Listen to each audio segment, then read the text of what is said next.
نحمده ونصلي ونسلم على رسوله الكريم اما بعد فاعوذ باللہ من الشیطان الرجیم بسم اللہ الرحمن الرحیم قال النبی صلی اللہ تعالی علیہ وسلم انما انا قاسم واللہ یعطی صدق رسول اللہ صلی اللہ تعالی علیہ وسلم الصلاۃ والسلام علیک یا رسول اللہ الصلاۃ والسلام علیک یا حبیب اللہ الصلاۃ والسلام علیک یا نبی اللہ الصلاۃ والسلام علیک یا نور اللہ وعلی آلک واصحابک یا حبیب اللہ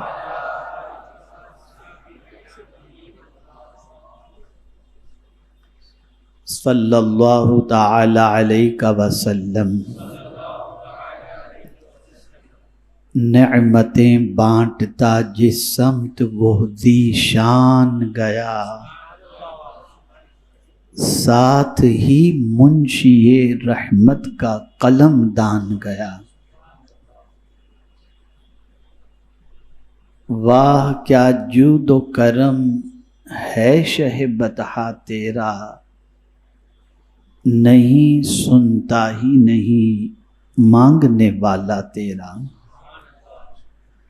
مانگیں گے مانگے جائیں گے منہ مانگی پائیں گے سرکار میں نہ لا ہے نہ حاجت اگر کی ہے بخدا خدا کا یہی ہے در نہیں اور کوئی مفر مقر جو وہاں سے ہو یہیں آ کے ہو جو یہاں نہیں تو وہاں نہیں میرے پیارے آقا صلی اللہ تعالی علیہ وسلم کے پیارے دیوانوں، ہم اور آپ سنی دعوت اسلامی کے ہفتہ واری سنی اجتماع میں اس وقت مرکز پر حاضر ہیں اور حضرت علامہ مفتی زبیر احمد مصباحی صاحب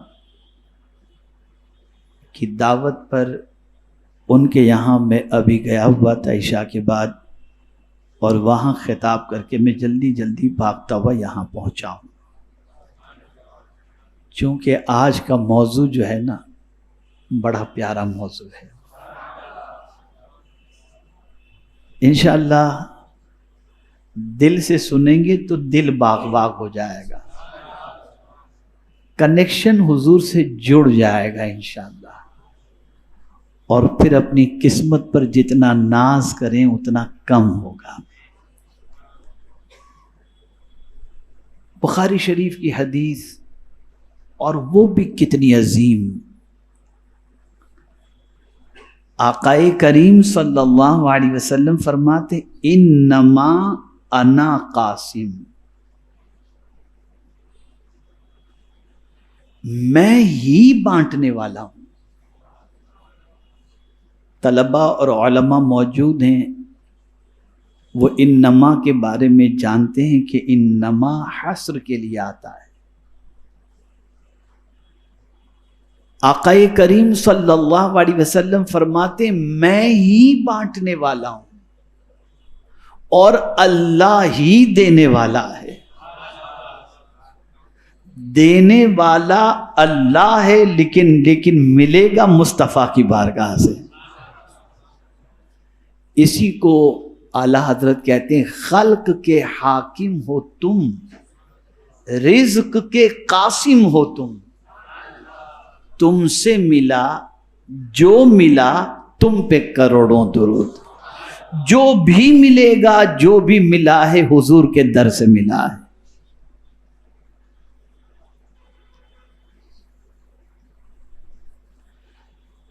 اور قیامت تک جو بھی ملے گا حضور صلی اللہ علیہ وسلم کے در سے ملے گا۔ عقیدہ یہ رکھیں کہ حقیقی دینے والی ذات خدا کی ہے، لیکن ملے گا مصطفیٰ جان رحمت صلی اللہ علیہ وسلم کے ہاتھوں سے۔ اب کوئی کہے ڈائریکٹ اللہ کیوں نہیں دیتا؟ تو میں بہت زیادہ ڈیپ میں جاننا نہیں چاہتا۔ بیمار ہو جائیں تو مسجد میں چلے جایا کرو، ڈاکٹر کے پاس مت جاؤ، اور جا کے لیٹ جاؤ مسجد کے اندر، مولا دے دے شفا دے دے، دے دے شفا دے دے۔ کوئی جاتا ہے؟ نہیں۔ کہاں جاتا ہے؟ بیسٹ ڈاکٹر کے پاس۔ کیوں جاتا ہے؟ وجہ یہ ہے کہ اس کے پاس علاج کرنے کی ڈگری موجود ہے، اس کے پاس علاج کرنے کی ڈگری موجود ہے، اس نے پڑھائی کی ہے، علم حاصل کیا ہے کہ مریضوں کا علاج کیسے کیا جائے، ہے نا؟ اس لیے آدمی ڈاکٹر کے پاس جاتا ہے۔ بلکہ جو یہ کہتے ہیں ڈائریکٹ مانگنے کی ضرورت، ڈائریکٹ حضور اللہ سے مانگا جائے، وہ بھی ہاسپٹل کھول کے بیٹھے ہوئے ہیں، اور وہ بھی بیمار ہوتے ہیں تو ڈاکٹر کے پاس جاتے ہیں، جا کے مسجد میں لیٹ نہیں جاتے۔ تو میں ایک سوال آپ سے پوچھنا چاہتا ہوں کہ اللہ عز و جل نے یہ علم عطا فرمایا ڈاکٹر کو، ڈاکٹر نے علم حاصل کیا، اور اس کی دواؤں کے ذریعے اللہ عز و جل شفا عطا کر دیتا ہے۔ عقیدہ ہمارا یہ ہے کہ حقیقی شفا دینے والی ذات خدا کی ہے، لیکن ڈاکٹر اچھا ہو تو اللہ اس کے ذریعے شفا دے دیتا ہے۔ انسان سے پڑا ہوا انسان ڈاکٹر جب مریض کو علاج کر کے شفا دے سکتا ہے، تو جو خدا سے مصطفیٰ پڑے ہوں ان کی شان کتنی عرف و اعلیٰ ہو۔ تو اللہ فرماتا ہے دوں گا میں ہی، لیکن میرے مصطفیٰ کے در سے دوں گا۔ اسی لیے قرآن ملا حضور کی بارگاہ سے، ایمان ملا حضور کی بارگاہ سے، جنت بھی ملے گی حضور صلی اللہ علیہ وسلم کے صدقے میں۔ اور میرے پیارے آقا صلی اللہ علیہ وسلم کے پیارے دیوانوں، ایک صحابی بھی آپ ایسا نہیں بتا سکتے جو حضور صلی اللہ علیہ وسلم کو دینے والا نہ جانتے۔ کوئی بھی مسئلہ ہوتا وہ حضور کی بارگاہ میں حاضر ہو جاتے، اور ہر مسئلے کا حل مدینے کے تاجدار صلی اللہ علیہ وسلم فرما دیا کرتے۔ اب حضور صلی اللہ علیہ وسلم کی بارگاہ سے ہمیں کیا کیا ملا، اور حضور کیا کیا دیتے ہیں، کہاں کہاں دیتے ہیں؟ تو سنو، حضور دنیا میں بھی دیتے ہیں، حضور قبر میں بھی دیتے ہیں، اور حضور محشر میں بھی عطا فرمائیں گے، حضور میزان پر بھی عطا فرمائیں گے، حضور پل صراط پر بھی عطا فرمائیں گے، اور حضور صلی اللہ علیہ وسلم حوض کوثر پر بھی عطا فرمائیں گے، اور حضور صلی اللہ علیہ وسلم جنت بھی عطا فرمائیں گے۔ آئیے اب دلیل آپ سماعت کر لیں۔ حضور نے یہ نہیں کہا کہ مجھ سے صرف مسئلہ پوچھو میں وہی بتاؤں گا، نا، انما انا قاسم، میں ہی بانٹنے والا ہوں، واللہ یعطی، اور اللہ ہی دینے والا ہے، جو جو اللہ دیتا ہے وہ مصطفیٰ بانٹتے نظر آتے ہیں۔ اب آئیے میرے پیارے آقا صلی اللہ علیہ وسلم کے پیارے دیوانوں، تھوڑا سا سمجھیں۔ حضرت انس بن مالک رضی اللہ تعالیٰ عنہ سے روایت ہے کہ ایک انصاری نبی اکرم صلی اللہ علیہ وسلم کے پاس مانگنے کے لیے آئے، حضور صلی اللہ علیہ وسلم نے پوچھا کیا تمہارے گھر میں کچھ نہیں ہے؟ بولا کیوں نہیں، ایک کمبل ہے جس میں سے ہم کچھ اوڑھتے ہیں اور کچھ بچھا لیتے ہیں، اور ایک پیالہ ہے جس میں ہم پانی پیتے ہیں۔ حضور صلی اللہ علیہ وسلم نے فرمایا دونوں میرے پاس لاؤ، کمبل بھی اور پیالہ بھی۔ چنانچہ وہ انہیں آپ کے پاس لے آیا۔ رسول اللہ صلی اللہ علیہ وسلم نے ان دونوں کو اپنے ہاتھ میں لیا اور فرمایا یہ دونوں کون خریدے گا؟ آکشن کیا حضور نے۔ ایک آدمی بولا انہیں میں 1 درہم میں خرید لیتا ہوں۔ حضور صلی اللہ علیہ وسلم نے پوچھا 1 درہم سے زیادہ کون دے رہا ہے؟ آکشن میں ایسے ہی ہوتا ہے نا، ایک بولی لگتی ہے نا، ایسی بولی لگ رہی ہے۔ 2 بار یا 3 بار تو ایک شخص بولا میں انہیں 2 درہم میں خریدتا ہوں۔ حضور صلی اللہ علیہ وسلم نے اسے وہ دونوں چیزیں دے دی۔ توجہ چاہوں گا، انصار جو حضور سے مانگنے کے لیے آئے، مانگنے کے لیے کیا مانگنے کے لیے آئے؟ کچھ کھانا پانی مانگنے کے لیے آئے، تو حضور صلی اللہ علیہ وسلم نے کیا فرمایا؟ تمہارے پاس کچھ ہے؟ تو کہا ایک کمبل ہے جسے بچھاتے بھی اور اوڑھتے بھی ہیں، اور ایک پیالہ ہے جس میں پیتے ہیں۔ سرکار صلی اللہ علیہ وسلم نے دونوں منگوایا اور دونوں کا آکشن کیا، اور آکشن کے اندر وہ دونوں چیزیں 2 درہم کے اندر فروخت ہو گئی۔ آقا کریم صلی اللہ علیہ وسلم نے یہ دونوں درہم اس انصاری کو دیے، اور دے کر حضور نے فرمایا ان میں سے 1 درہم کا غلہ خرید کر اپنے گھر میں ڈال دو، اور 1 درہم کی کلہاڑی لے آؤ۔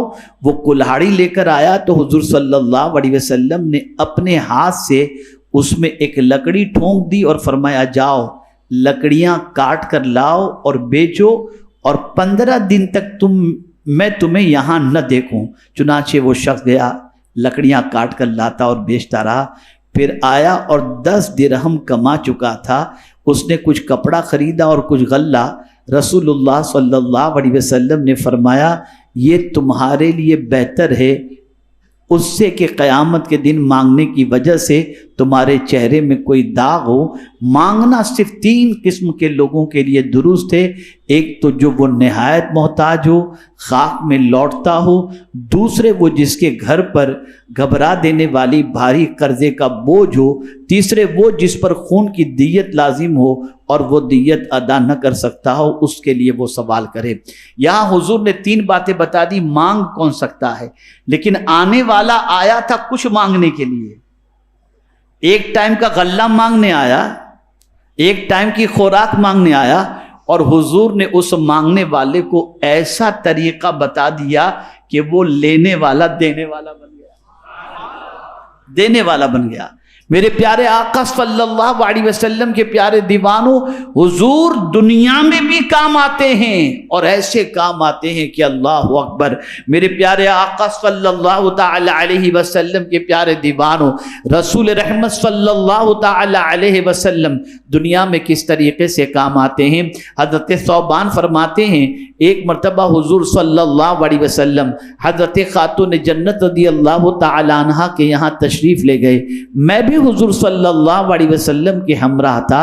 سیدہ نے اپنے گلے سے سونے کی ایک زنجیر اتاری اور حضور صلی اللہ علیہ وسلم کی خدمت میں پیش کر کے کہا یہ علی مرتضیٰ نے مجھے تحفہ دیا ہے۔ حضور صلی اللہ علیہ وسلم نے فرمایا اے فاطمہ، کیا تجھے یہ اچھا لگتا ہے کہ لوگ کہیں کہ فاطمہ بنت محمد کے ہاتھوں میں جہنم کی ایک زنجیر ہے؟ یہ فرما کر حضور صلی اللہ علیہ وسلم تشریف لے گئے اور وہاں نہ بیٹھے۔ حضرت فاطمہ رضی اللہ تعالیٰ عنہ نے اسی وقت اس زنجیر کو فروخت کر دیا اور جو قیمت وصول ہوئی اس سے ایک غلام خرید کر آزاد کر دیا۔ جب حضور صلی اللہ علیہ وسلم کو یہ خبر پہنچی تو آقا کریم صلی اللہ علیہ وسلم نے فرمایا الحمدللہ الذی نجا فاطمہ من النار، تمام تعریفیں اللہ کے لیے جس نے فاطمہ رضی اللہ تعالی عنہ کو دوزخ کی چیز سے بچا لیا۔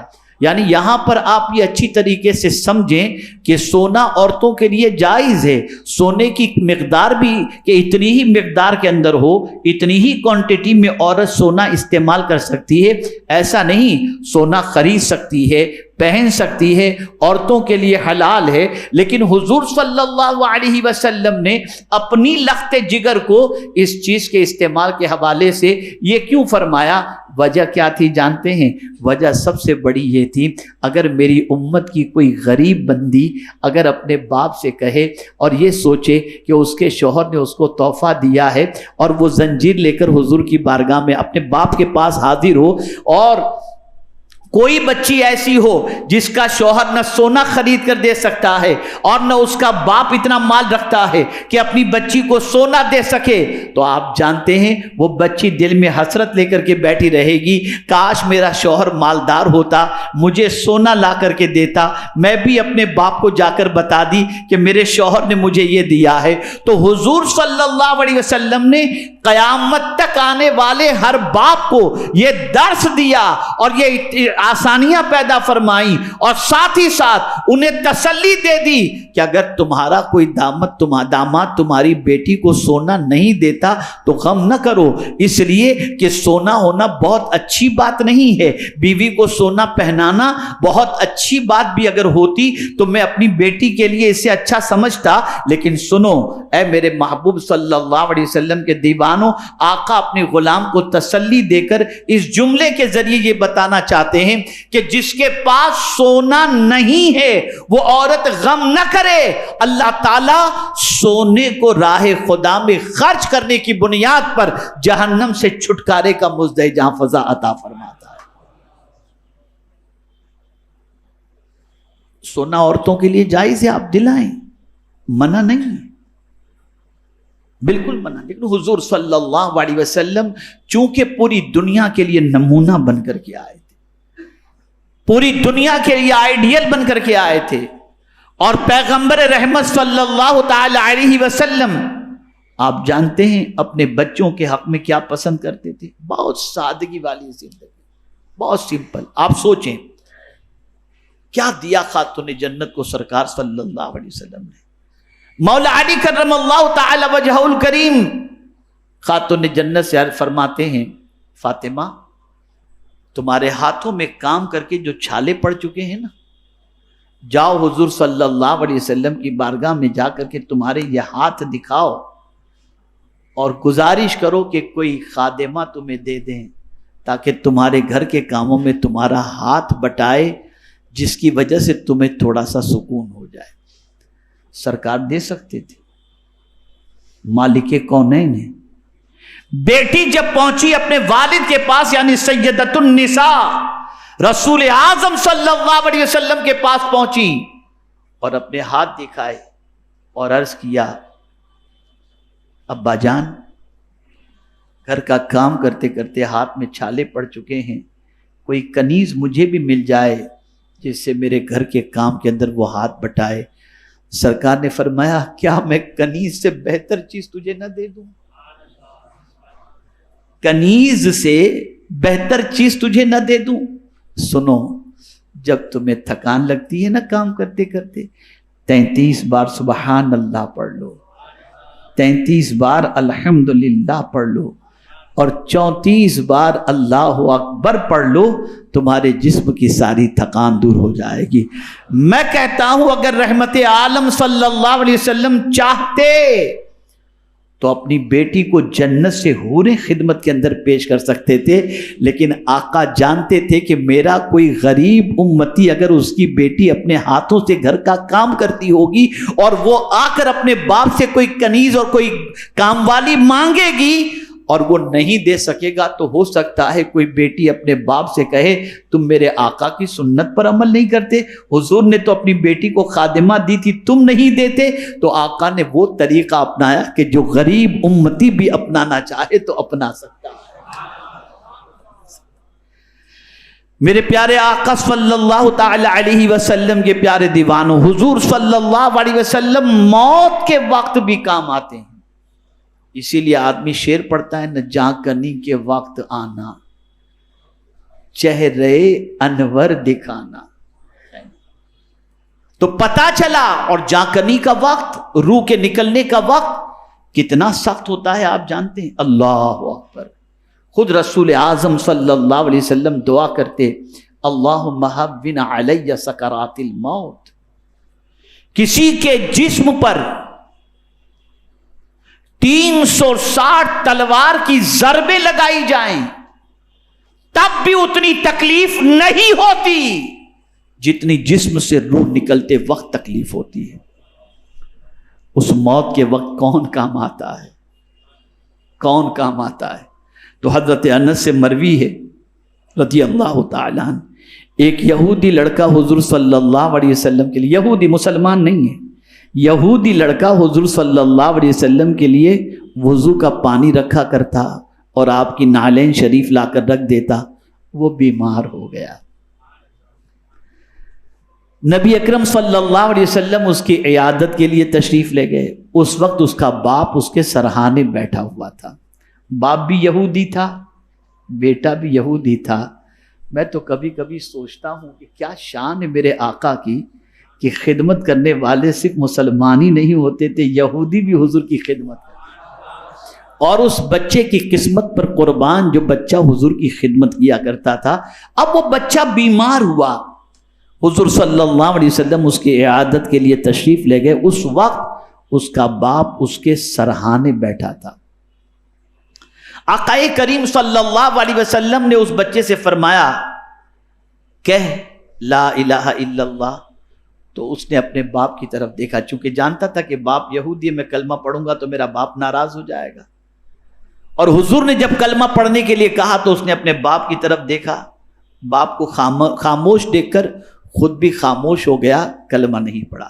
حضور صلی اللہ علیہ وسلم نے دوبارہ یہی فرمایا، اس نے پھر اپنے باپ کی طرف دیکھا تو اس کے باپ نے کہا ابو القاسم کی بات مان لو۔ ابو القاسم حضور کی کنیت تھی، ابو القاسم کی بات مان لو۔ اس لڑکے نے پڑھ لیا اشہد ان لا الہ الا اللہ واشہد ان محمدن عبدہ ورسولہ۔ حضور صلی اللہ علیہ وسلم وہاں سے یہ فرماتے ہوئے اٹھے اللہ کا شکر ہے، توجہ چاہوں گا جملے پر توجہ، حضور کے ارشاد پر توجہ، اللہ کا شکر ہے جس نے میری وجہ سے اسے جہنم سے بچا دیا، جس نے میری وجہ سے اسے جہنم سے بچا دیا۔ پتہ چلا اللہ کے رسول صلی اللہ تعالی علیہ وسلم کی ذات وہ ذات ہے جس کی وجہ سے اللہ تعالیٰ بندوں کو جہنم سے بچاتا ہے۔ میرے پیارے آقا صلی اللہ تعالی علیہ وسلم کے پیارے دیوانوں، بہت سارے ایسے ارشادات ہیں جس کے ذریعے میں آپ کو بتا سکتا ہوں، اور اسی طریقے سے ایک روایت ہے کہ وہ لڑکا اسی وقت مر گیا، حضور صلی اللہ علیہ وسلم نے اپنے ہاتھ سے غسل دیا اور کفن پہنایا۔ توجہ چاہوں گا، آپ سوچئے، غسل بھی دیا، کفن بھی پہنایا، پھر اپنے ہاتھ سے دفن فرمایا۔ جب حضور صلی اللہ علیہ وسلم اس کے جنازے کے ساتھ چلے تو پنجوں کے بل چلتے تھے، پورا قدم زمین پر نہیں رکھتے تھے۔ صحابہ کرام رضوان اللہ تعالی علیہم اجمعین نے اس کی وجہ پوچھی تو فرمایا آسمان سے اس قدر فرشتے کثیر تعداد میں آئے ہیں کہ مجھے پورا پاؤں زمین پر رکھنے کی جگہ ہی نہیں۔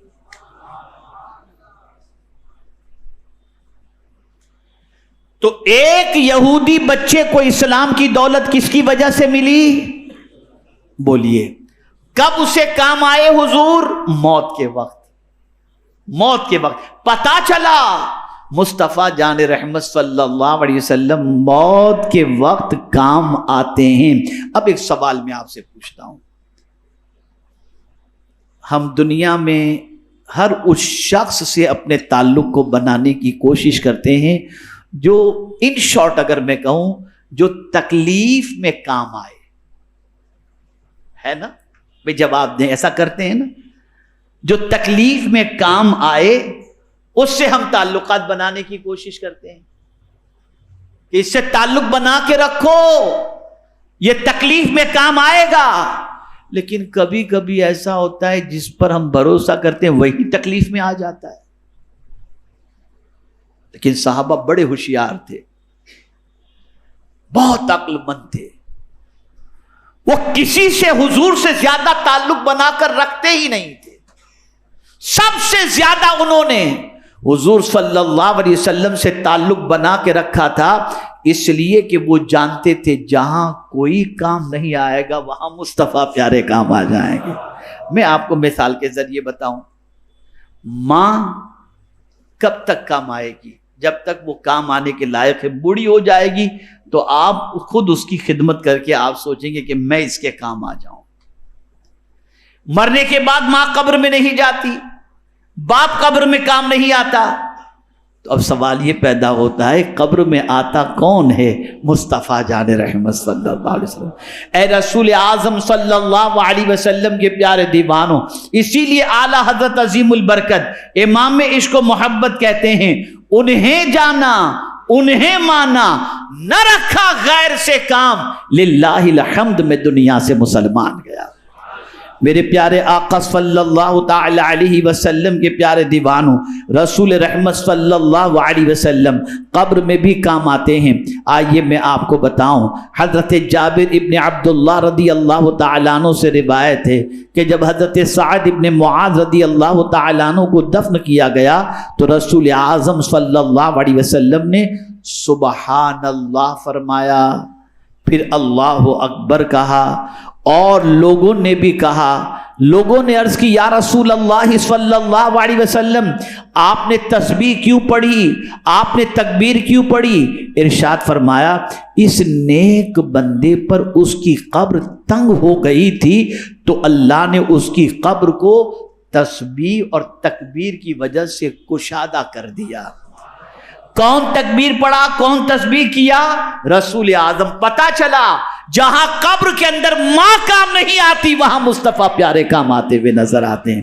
میرے پیارے آقا صلی اللہ علیہ وسلم کے پیارے دیوانوں، رسول رحمت صلی اللہ تعالی علیہ وسلم جہاں جہاں انسان کو ضرورت ہوتی ہے وہاں وہاں پیارے آقا صلی اللہ علیہ وسلم کام آتے ہیں۔ ایک ام المؤمنین کے گھر پر رسول رحمت صلی اللہ علیہ وسلم تشریف فرماتے اور وضو کر رہے تھے، اور وضو کرتے کرتے لبیک لبیک لبیک فرما رہے ہیں، اللہ اکبر۔ ام المؤمنین کو حیرت ہوئی کہ اس وقت سرکار کس کے پکارنے پر لبیک لبیک فرما رہے ہیں؟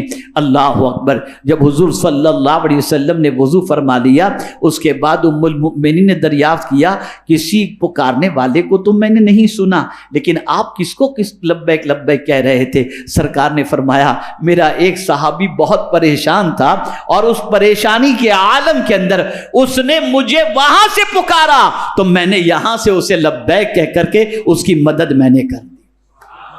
میرے پیارے آقا صلی اللہ علیہ وسلم کے پیارے دیوانوں، بخاری شریف میں حدیث ہے کہ حضور صلی اللہ علیہ وسلم ایک دراز گوش پر سوار ہو کر جا رہے تھے، سامنے دو قبریں نمودار ہوئیں، دراز گوش دو پاؤں سے کھڑا ہو گیا، یعنی بڑے کان والا جس پر حضور صلی اللہ علیہ وسلم سوار تھے، وہ جب دو قبروں کے قریب سے جب سرکار صلی اللہ علیہ وسلم جس جانور پر سوار تھے اس سے گزرے تو وہ جانور جو ہے اپنے دو پاؤں کے بل پہ کھڑا ہو گیا۔ آقا کریم صلی اللہ علیہ وسلم اتر پڑے اور فرمایا، ان قبروں والوں پر عذاب ہو رہا ہے۔ یہ کہاں کی حدیث ہے، کون سی کتاب کی؟ بولیے۔ جو کہتے ہیں پیٹھ پیچھے کا علم نہیں، میں ان سے پوچھتا ہوں قبر کے اندر کس پر کیا عذاب ہو رہا ہے وہ بھی حضور قبر کے اوپر سے دیکھ رہے ہیں، اندر والے کا حال حضور جانتے ہیں۔ اور رسول اعظم صلی اللہ علیہ وسلم نے فرمایا، ان قبر والوں پر عذاب ہو رہا ہے، جسے دیکھ کر خچر گھبرا گیا۔ اللہ اکبر۔ مجھے حیرت ہوتی ہے کہ جس خچر پر حضور سوار تھے وہ خچر بھی کتنا طاقتور تھا اور حضور کے قدموں سے اس کو بھی کتنا پاور مل گیا کہ وہ بھی قبر والوں کے عذاب کو محسوس کر رہا تھا۔ تو سرکار صلی اللہ علیہ وسلم نے فرمایا، خچر گھبرا گیا۔ میرے آقا صلی اللہ تعالی علیہ وسلم، اللہ اکبر، رسول اعظم صلی اللہ علیہ وسلم اترے اور اتر کر کے سرکار صلی اللہ علیہ وسلم نے ارشاد فرمایا کہ ان میں کہ ایک تو اونٹوں کا چرواہا تھا جو اونٹوں کے پیشاب کے چھینٹوں سے نہ بچتا تھا، اور دوسرا چگل خور تھا اس لیے عذاب میں گرفتار ہوئے، یہ فرما کر کھجور کی ایک شاخ 2 چینیں فرما کر دونوں پر گاڑ دیں اور فرمایا کہ یہ جب تک تر رہیں گی اللہ تعالیٰ ان کے عذاب میں تخفیف فرمائے گا۔ اب آپ دیکھیں حضور یہ بھی بتا رہے ہیں کہ قبر والوں پر عذاب کس وجہ سے ہو رہا ہے۔ ایک پر عذاب اس لیے ہو رہا تھا کہ وہ پیشاب کے چھینٹوں سے نہیں بچتا تھا، اور ایک پر عذاب اس لیے ہو رہا تھا کہ وہ چغل خور تھا۔ چغل خور کسے کہتے ہیں؟ یہاں کی وہاں، وہاں کی یہاں، آگ لگانے والا۔ اس سے ملا تو اس کی طرف، اس سے ملا تو اس کی طرف۔ اس کو تو اتنا سخت عذاب اس کا فرمایا گیا کہ پوری ایک سورت نازل کی گئی سورہ ہمزہ کے نام سے، وَيْلٌ لِكُلِّ ہُمَزَةٍ لُمَزَةٍ۔ بہت سخت گناہ ہے چغل خوری، بہت سخت گناہ ہے۔ تو چغل خوری کی وجہ سے عذاب میں گرفتار تھا۔ اب یہ دونوں جو عذاب میں گرفتار تھے، کس کی وجہ سے عذاب سے بچے؟ عذاب میں کیسے تخفیف ہو گئی؟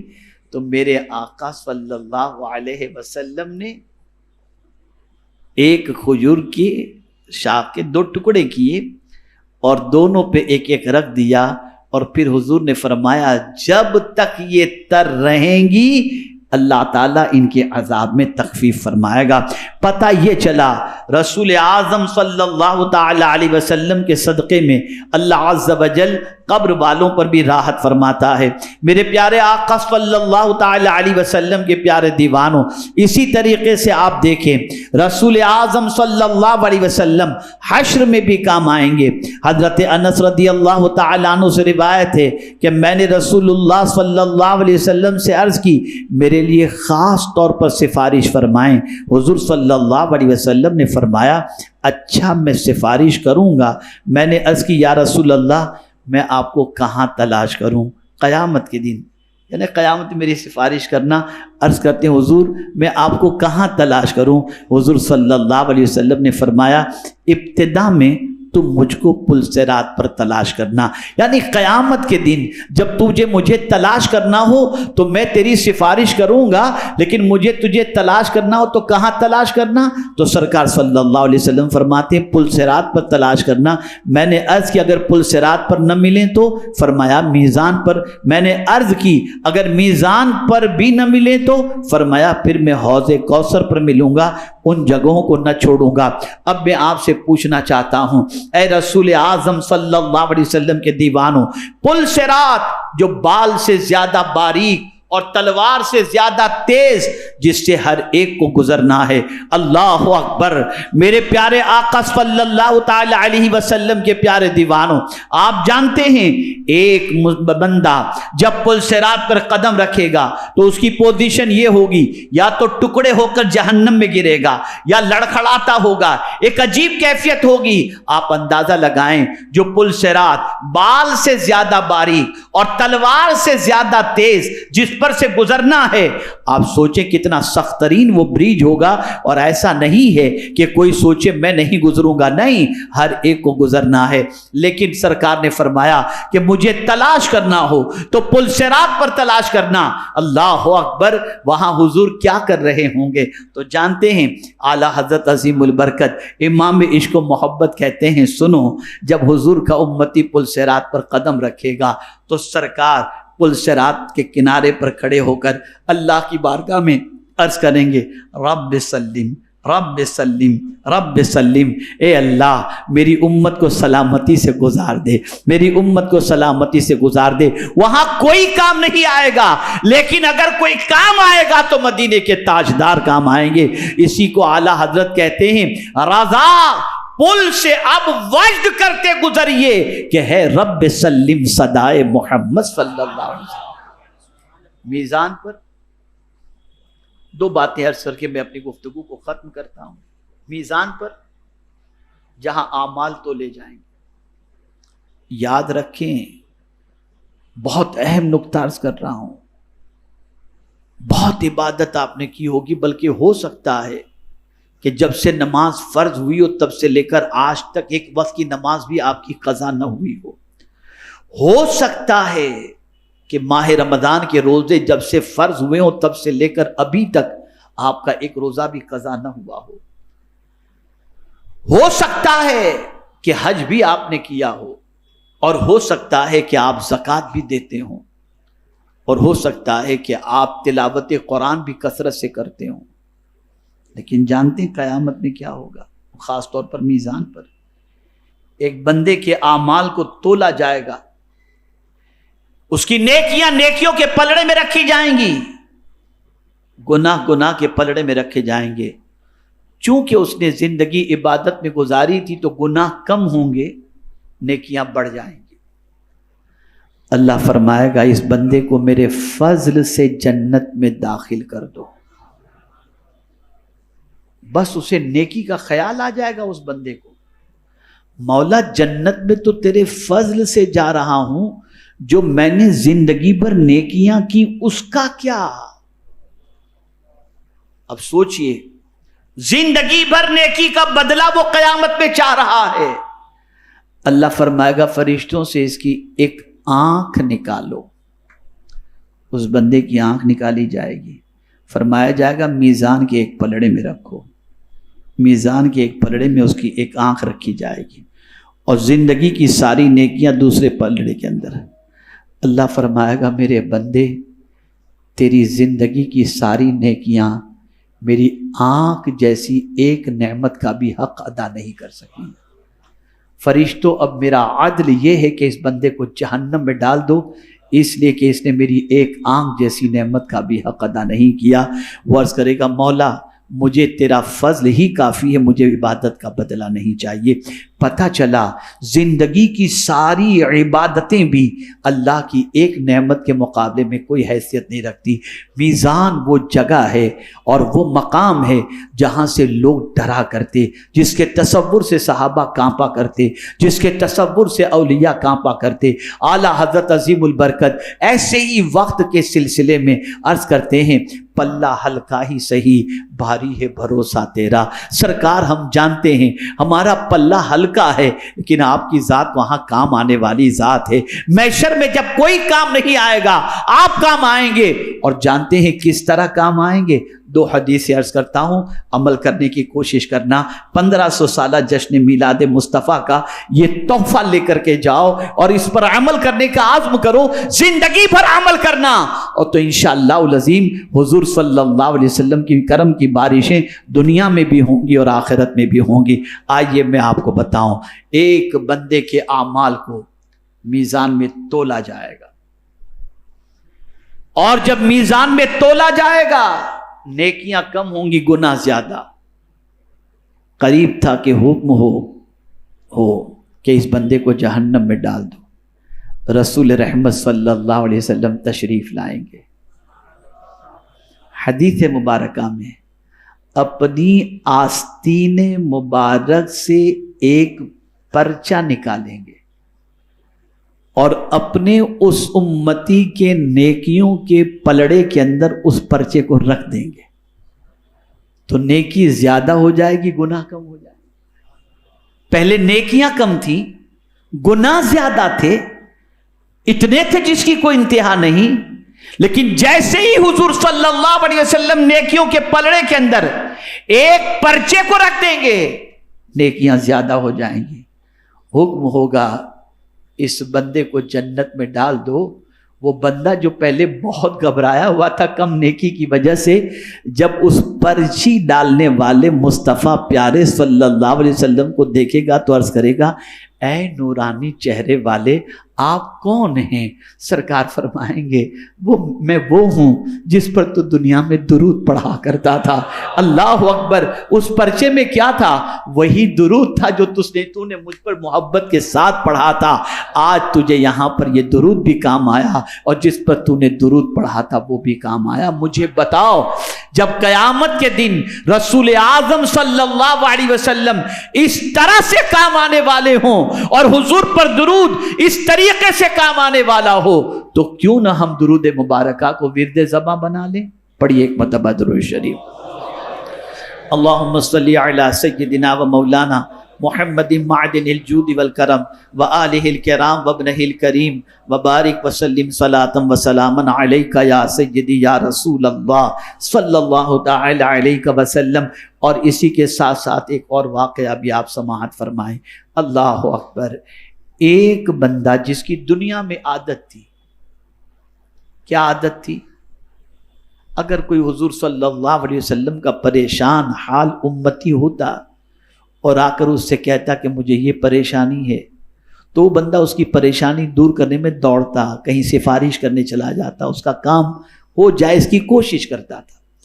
جب وہ مرے گا تو بہت سارے اس کے گناہ ہوں گے، جس کی وجہ سے کل بروز قیامت جب میزان پر نیکیوں کے پلڑے میں نیکیاں اور گناہوں کے پلڑے میں گناہ رکھے جائیں گے تو سچویشن یہ ہوگی کہ نیکیاں کم ہوں گی اور گناہ زیادہ ہوں گے۔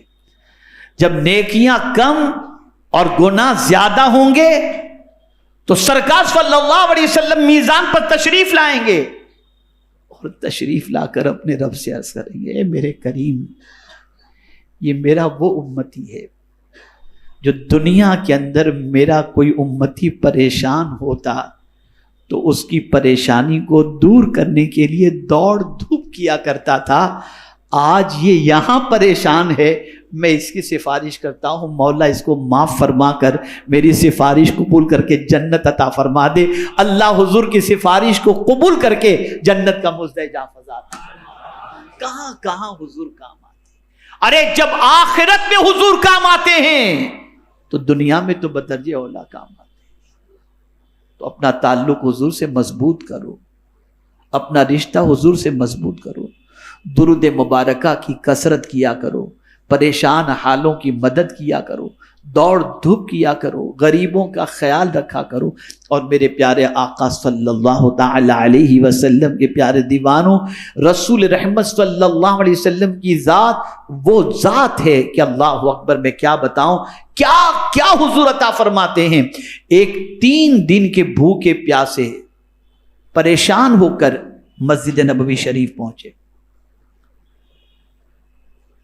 اور وہاں منبر رسول صلی اللہ علیہ وسلم کے پاس بیٹھ گئے اور درود شریف کی کثرت کرتے کرتے یہ کہتے رہے، سرکار بھوکا ہوں، 3 دن سے بھوکا ہوں، پریشان ہوں، آپ کی چوکھٹ پر حاضر آ گیا ہوں۔ یہ کہتے کہتے ان کی آنکھ لگ گئی، خواب میں حضور کی زیارت ہوئی، رسول رحمت صلی اللہ علیہ وسلم نے ان کو روٹی عطا فرمائی۔ وہ روٹی نیند کے اندر چبا رہے ہیں، آنکھ کھلی تو ہاتھ میں آدھی روٹی موجود تھی۔ وہ کیا چیز ہے جو حضور کی بارگاہ میں نہیں ملتی؟ اب کیوں ہم کو نہیں، ہم جو ہے مانگنے کا ہم کو سلیقہ آنا چاہیے، بس اس کو سمجھ لیں کیسے مانگیں، کیسے مانگیں۔ تو اعلیٰ حضرت نے کہا واللہ، قسم کھا کر کہتے ہیں۔ وہ ہم لوگوں کی طرح قسم کھانے والے نہیں تھے کہ اٹھتے بیٹھتے قسم کھاتے رہنا، نہیں، وہ جب قسم کھاتے تو پورے کانفیڈنس اور سچی قسم کھاتے۔ آج کے بیپاریوں کی طرح نہیں کہ اس کی قسم اس کی قسم میں بالکل 1 پیسہ نفع نہیں کما رہا ہوں، نہ، اعلیٰ حضرت جب قسم کھاتے تو سچی قسم کہتے، واللہ، اللہ کی قسم، وہ سن لیں گے، فریاد کو پہنچیں گے۔ حضور سنیں گے بھی اور فریاد کو بھی پہنچیں گے، لیکن کس کی؟ اتنا بھی تو ہو کوئی آہ کرے دل سے۔ اگر کوئی دل سے حضور کو یاد کرتا ہے اور پکارتا ہے تو مصطفیٰ سنتے بھی ہیں اور مصطفیٰ جان رحمت اس کی پریشانی کو دور بھی کرتے ہیں۔ شرط یہ ہے کہ دل سے۔ حضور یہاں بھی کام آتے ہیں، قبر میں بھی کام آئیں گے، محشر میں بھی کام آئیں گے، قیامت تک جو ملے گا حضور کے در سے ملے گا۔ جب رب حضور کے در سے ملتا ہے تو سب بھی حضور کے در سے ملے گا۔ تو اے رسول اعظم صلی اللہ علیہ وسلم کے دیوانوں، آقا کریم صلی اللہ علیہ وسلم سے صحابہ دنیا بھی مانگتے تھے، آخرت بھی مانگتے تھے، جنت بھی مانگتے تھے، اور حد تو یہ ہے جنت میں حضور کا ساتھ بھی مانگتے تھے، اور حضور سب کو عطا فرماتے تھے۔ اللہ تعالیٰ میلاد مصطفیٰ صلی اللہ علیہ وسلم کی برکت سے پوری دنیا کے مسلمانوں کی بگڑی کو بنا دے، اور پوری دنیا کے مسلمانوں کی جائز تمناؤں کو پوری فرمائے۔ جو جس مصیبت میں گرفتار ہے اللہ تعالیٰ سب کی مصیبتوں کو دور فرمائے۔ وما علینا الا البلاغ المبین۔ السلام علیکم ورحمۃ اللہ وبرکاتہ۔